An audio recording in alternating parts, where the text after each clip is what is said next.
समझा। लेकिन आज का एजुकेशन सिस्टम जो हमारा है, उसमें आपको लगता है कि साइकोलॉजिकल एंगल कितना इम्पोर्टेंट है?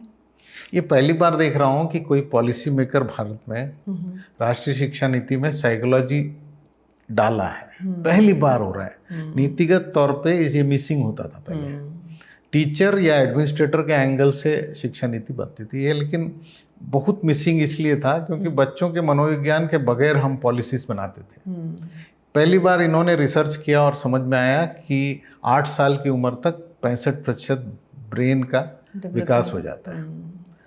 तो उस बेसिस पे इन्होंने जो शिक्षा नीति बनाई है ये बहुत अच्छी चीज़ है और आगे चलकर मनोविज्ञान का ज़्यादा पहल होगा मुझे लगता है शिक्षा नीति में।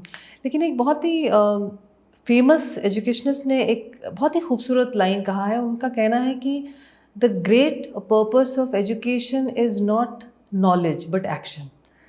सो आपको नहीं लगता कि अभी भी जो हमारे यहाँ एजुकेशन सिस्टम है वो क्या पढ़ना है ये तो बताते हैं, लेकिन कैसे पढ़ना ये नहीं बताया जाता है? हाँ, ये बिल्कुल सही है। हाँ, और इतने सालों की जर्नी में ये दिख तो रहा है। लेकिन फिर से मैं कहना चाह रहा हूँ कि आउटकम बेस्ड एजुकेशन जो आप कह रही हैं उस पर काम हो रहा है और इसमें समय लगता है। कि अगर मैं कहता हूँ कि Newton's first law of motion पढ़ाना है क्लास में, तो टीचर उठा के कलम v is equal to u plus a t, s is equal to u, इसी तरह से शुरू करता है। जबकि मेरा जो सोच है मैं ये कहता हूँ कि अगर s is equal to u t plus half a t square है, तो मैं बोल रहा हूँ बच्चों को अच्छे से पढ़ाओ कि how do you use it in real life. तो मैं क्रिकेट ग्राउंड पे ले जाता हूँ उनको और मैं ये करता हूँ। गवर्नमेंट स्कूल में भी जाके ये करता हूँ। तो बॉल 0 वेलोसिटी है और बॉलर फेंकता है, 22 गज का ग्राउंड है, हाँ पिच है, और टाइमर के साथ 2 बच्चे खड़े रहते हैं। तो एक यहाँ दबाता है जब मैं रिलीज करता हूँ, दूसरा वहाँ दबाता है जब वो गिरता है।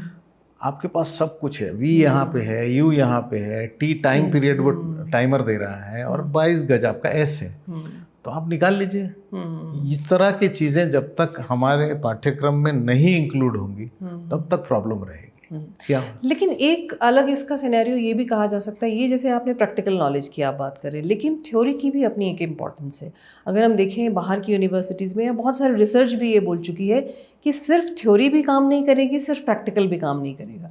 जब तक आप थ्योरेटिकल नॉलेज, आपका बेस ठीक होगा, तभी आप प्रैक्टिकल में उसको इम्प्लीमेंट भी कर सकेंगे। तो ये बैलेंस कितना ज़रूरी है, और अभी भी ये बैलेंस हमारे यहाँ तो नहीं देखा जाता है। हाँ, नहीं, मुझे लगता है कहीं पे भी नहीं है। हाँ, जैसे 50-50 भी ले लेते हैं हम कि पहले मैं थ्योरी पढ़ता हूँ और बाद में प्रैक्टिकल करता हूँ, तो वो एप्लीकेशन समझ में आता है। ये आप सिविल सर्विसेज के एग्जाम में ये बहुत अच्छा है। पेपर 1 थ्योरी है, पेपर 2 प्रैक्टिकल है। आप अप्लाई करते हैं। लेकिन स्कूल शिक्षा में ये चीज़ें मिसिंग हैं।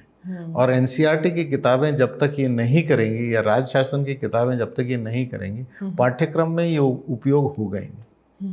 तो किस तरह से ये इनकलकेट किया जा सकता है, इनकॉर्पोरेट किया जा सकता है?